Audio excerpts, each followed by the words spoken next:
अस्सलाम वालेकुम। आज हम जो डिस्कस कर रहे हैं वो है एनालॉग मल्टीमीटर। एनालॉग मल्टीमीटर पे आपने रीडिंग्स कैसे लेनी है वो हम डिस्कस करेंगे। तो सबसे पहले मैं आपको बता दूं, हमारे पास ये प्रोब्स हैं जो हम कनेक्ट करेंगे। अगर हमने रजिस्टर की रेजिस्टेंस चेक करनी है या हमने एसी डीसी वोल्टेज चेक करनी है तो हम इन्हें कनेक्ट करेंगे विद रजिस्टर या वोल्टेज सोर्सेज के साथ। देन हमारे पास ये रेंज सेलेक्टर है। मैं अगर एसी वोल्टेज देखना चाह रही हूँ तो एसी वोल्टेज के लिए ये मेरे पास 10 volts to 1000 volts AC range है, ठीक है। उसके बाद यहाँ पर ये अगर मैं रेंज स्विच को इस साइड ले आती हूँ तो ये मेरे पास 0.25 वोल्ट से 1000 वोल्ट्स तक डीसी वोल्टेज की रेंज आ जाती है। इसी तरह से ये करंट की रेंज आ जाती है मेरे पास, और ये रेजिस्टेंस की है। यहाँ पर हमारे पास मल्टीप्लायर्स मेंशन हैं। बाकी केसेस में हम मल्टीप्लायर खुद कैलकुलेट करेंगे, लेकिन इस केस में हम मल्टीप्लायर कैलकुलेट नहीं करेंगे। हमें ऑलरेडी मल्टीप्लायर 1, मल्टीप्लायर 10, 100, 1K या 10K अवेलेबल है। ये हमारे पास 0 ओम एडजस्टर आ जाता है। हम ये रेजिस्टर चेक करते हुए यूज़ करते हैं कि हमारे पास अगर 0 पर हमारा जो ये स्केल है ये हमें 0 ओम शो कर रहा है। बाकी वोल्टेजेस या करंट के केस में 0 हम यहाँ से लेंगे, लेकिन रेजिस्टेंस के केस में यहाँ से लेंगे। तो अगर हमारी ये नीडल 0 के साथ अलाइन नहीं है तो उस केस में हम 0 ओम एडजस्टर यूज़ करेंगे और उसे अलाइन करेंगे सो हमारे पास रीडिंग सही आए। हम स्टार्ट लेते हैं। सबसे पहले हम डीसी वोल्टेज देख लेते हैं। ये हमारे पास 0.25 टू 1000 वोल्ट्स की रेंज थी। तो डीसी वोल्टेज में या एसी वोल्टेज में जो भी हम ले रहे हैं, अगर हमारी रेंज प्रॉपर सेलेक्ट होगी तो हमारे पास वैल्यूज़ भी एक्यूरेट आएंगे। अगर मैं रेंज ज़्यादा रखती हूँ तो उस केस में हमारे पास वैल्यूज़ ज़्यादा एक्यूरेट नहीं आएंगी, थोड़ी बहुत फ्लक्चुएट कर सकती हैं। अच्छा, एक और चीज़ जो मैंने डिस्कस करनी थी, ये हमारे पास स्केल्स अवेलेबल हैं। अगर मैं एसी डीसी वोल्टेज की बात करती हूँ तो ये 3 स्केल्स हैं, 0 टू 10 वोल्ट्स, 0 टू 10, 0 टू 50 और 0 टू 250। ये 3 स्केल्स हम यूज़ करके, कोई भी स्केल यूज़ करके रीडिंग्स ले सकते हैं। जस्ट हमारे पास मल्टीप्लायर चेंज होगा। अगर मैं 0 टू 10 ले रही हूँ तो उस केस में मेरे पास ये एक सिंगल रीडिंग, सिंगल पॉइंट या सिंगल डिवीजन किसके इक्वल है, तो ये टोटल यहाँ पर हमारे पास 10 डिवीजन्स हैं। अगर 0 टू 2 देखूँ तब भी 0 टू 10 या 50 में भी 10 डिवीजन्स हैं। तो अगर मैं 0 टू 10 वाला स्केल ले रही हूँ तो मैं 2 डिवाइडेड बाई 10 करूँगी तो सिंगल डिवीजन की वैल्यू आ जाएगी 0.2। अगर मैं 0 टू 50 वाला स्केल ले रही हूँ तो 10 डिवाइडेड बाई 10 करूँगी तो मेरे पास यहाँ पर सिंगल डिवीजन 1 के इक्वल आ जाएगी। और अगर मैं 0 टू 250 वाला स्केल ले रही हूँ तो उस केस में 50 डिवाइडेड बाई 10 सिंगल डिवीजन 5 के इक्वलेंट है। तो हम लोग जब इस स्केल को यूज़ कर रहे होंगे, लेट से 2 के साथ या 4 के साथ या 6 के साथ अलाइन है, तो वो तो हमें पता चल जाता है कि ये 2, 4 या 6 है।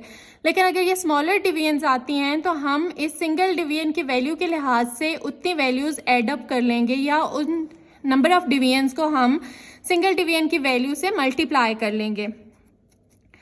इसके अलावा हमने रेजिस्टेंस इस स्केल पर देखनी होगी। ये हमारे पास 0 टू 1K तक जा रहा है, लेकिन यहाँ से हम वैल्यू लेंगे और मल्टीप्लायर के साथ मल्टीप्लाई कर लेंगे। सबसे पहले हम डीसी वोल्टेज की बात करते हैं। तो मैं यहाँ पर 5 वोल्ट्स डीसी देखूंगी तो मैं position of range switch 10 volts DC पर सेट कर देती हूँ।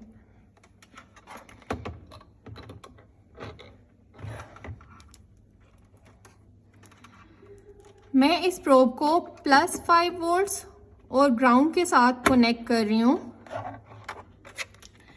अब नीडल की डिफ्लेक्शन शो हो रही है हमें। यहाँ पर मेरे पास 3 स्केल्स हैं, इनमें से मैं किसी भी स्केल पर रीडिंग ले सकती हूँ। तो मैं लेट से 0 टू 10 वाला स्केल लेती हूँ।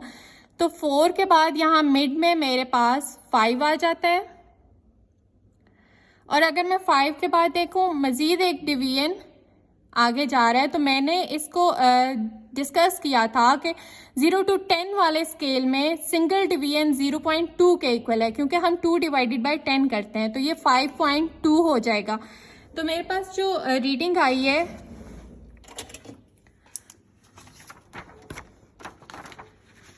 जो स्केल की डिफ्लेक्शन है वो 5.2 है। अब मैंने मल्टीप्लायर भी सिलेक्ट करना होता है। तो मेरे पास मल्टीप्लायर कैसे सिलेक्ट होगा, position of range switch divided by maximum value of scale selected.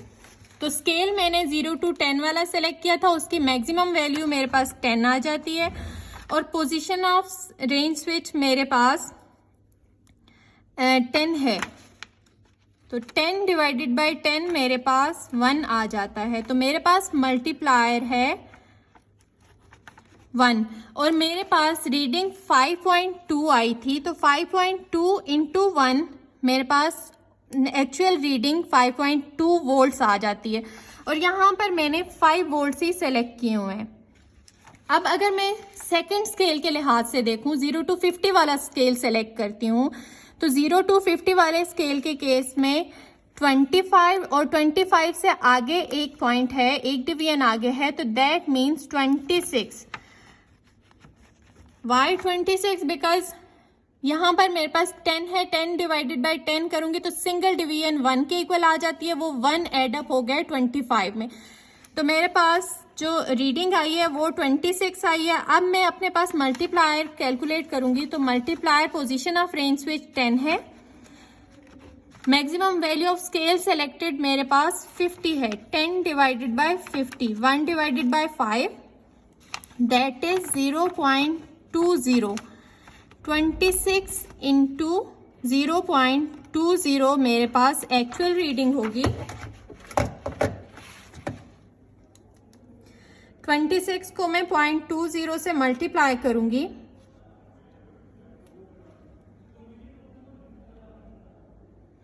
That is 5.2। तो मेरे पास एक्चुअल रीडिंग 5.2 वोल्ट ही है, चाहे मैं कोई भी स्केल यूज करूं।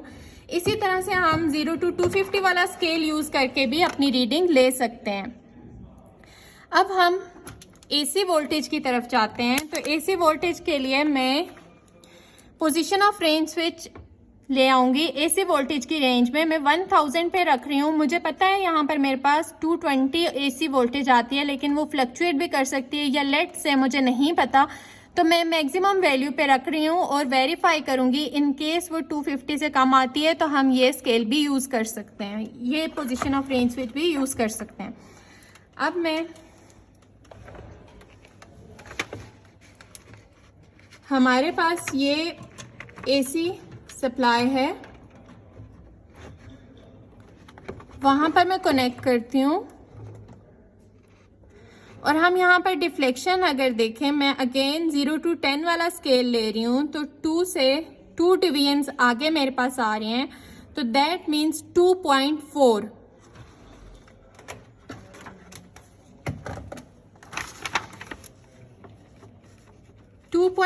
हमारे पास नीडल की वैल्यू आई है, नीडल की डिफ्लेक्शन शो कर रही है। अब हम 0 to 10 वाला स्केल ले रहे थे, तो हमारे पास मैक्सिमम वैल्यू ऑफ स्केल 10 है और हम लोगों ने जो पोजीशन ऑफ रेंज स्विच रखी है वो 1000 है, तो दैट मीन्स 1000 डिवाइडेड बाय 10, हमारे पास जो मल्टीप्लायर आया है वो 100 हो गया और हमारे पास 2.4 वैल्यू आई थी। 2.4 इंटू 100 करेंगे तो ये हमारे पास एक्चुअल रीडिंग होगी जो 240 वोल्ट्स एसी के इक्वल है। तो इससे हमें ये पता चलता है कि अभी हमारे पास 240 वोल्ट्स एसी आ रहा है। अब अगर मैं पोजीशन ऑफ रेंज स्विच या अपना स्केल चेंज कर देती हूँ, 50 या 250 वाला यूज करती हूँ। अगर मैं 250 वाला स्केल यूज करती हूँ तो उस केस में मेरे पास 2.4 पे आ रही थी, तो दैट मीन्स 50 से 2 डिवीजन आगे है, तो सिंगल डिवीजन 5 के इक्वल है, तो दैट मीन्स ये 60 है। नीडल की डिफ्लेक्शन 60 पे थी, तो अगर मैं 60 ले रही हूँ और मैं अपने पास मल्टीप्लायर कैलकुलेट करती हूँ तो वो मेरे पास 1000 डिवाइडेड बाय 250 हो जाएगा। मैक्सिमम वैल्यू ऑफ स्केल मेरे पास 250 थी, पोजीशन ऑफ रेंज स्विच 1000 था। 1000 डिवाइडेड बाय 250 करूंगी तो वो 4 होगा और 4 को मैं मल्टीप्लाई करूंगी क्योंकि ये मल्टीप्लायर है 60 के साथ। 60 हमारी वैल्यू थी, तो 60 into 4 equal to 40 volts AC होगा। इसी तरह से अगर मैं यहाँ पर मैंने जो स्केल्स यूज़ किए हैं, एक 0 to 10 वाला किया है और एक 0 to 50 वाला किया है, तो इसी तरह हम 0 to 50 वाला स्केल भी यूज़ कर सकते हैं। अब मैं आ जाती हूँ रेजिस्टेंस की तरफ। तो रेजिस्टेंस के केस में हम लोगों ने सबसे पहले रेजिस्टेंस की रेंज सेलेक्ट करनी होगी। लेट्स से मैं मल्टीप्लायर 1 पे रखती हूँ। तो हम सबसे पहले जो चीज़ करते हैं वो 0 ओम एडजस्टर होता है। 0 ओम एडजस्टमेंट करते हैं हम। तो यहाँ पर देखें नीडल की डिफ्लेक्शन 0 के साथ नहीं है, तो मैं 0 के साथ अलाइन करूँगी इसे। अब अगर मैं देखूँ तो ये 0 ओम के साथ अलाइन हो गया। इसके बाद मैं अगर अपनी रीडिंग्स लूँगी तो मेरे पास एक्यूरेट रीडिंग्स आएंगी। इसमें एक चीज़ है, अगर आप लेट से मल्टीप्लायर चेंज करते हैं, मल्टीप्लायर 10 पे जाते हैं, तो आपको अगेन 0 ओम एडजस्टमेंट करनी पड़ेगी। इन केस ऑलरेडी एडजस्टेड है तो वो सही है, लेकिन अगर नहीं है तो दोबारा से एडजस्टमेंट करनी पड़ती है। अब मैं मल्टीप्लायर 100 पे अगर जाती हूँ तो अगेन मुझे एडजस्टमेंट करने की ज़रूरत है। अब ये अलाइन हो गए। इसके बाद मेरे पास वैल्यूज़ एक्यूरेट आएंगी। अभी मैं इसे मल्टीप्लाई 1 पे ही रखती हूँ और मेरे पास ये एक रेजिस्टर है।